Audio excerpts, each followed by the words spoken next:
Assalamu Walaikum. Hello friends, how are you? Welcome back to my another video.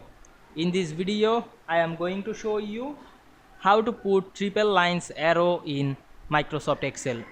Let's get started. At first, you have to open your Excel workbook. Then we go to the insert menu. Select the shape drop down menu and select the arrow shape, line arrow. You can draw the line arrow horizontally or vertically. Now I am draw this line horizontally. Select the line shape. Go to the shape format menu. Choose format shape option.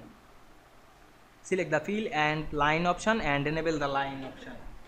Then select the color. Now I am choose the red color. You can increase the white. Now I am increase the white. Select the compound type drop down menu. Make the line triple. Then close the panel. Now we can see we make the line triple lines arrow easily. I hope you enjoyed my video. Please like, comment, share and subscribe my channel. Thanks for watching.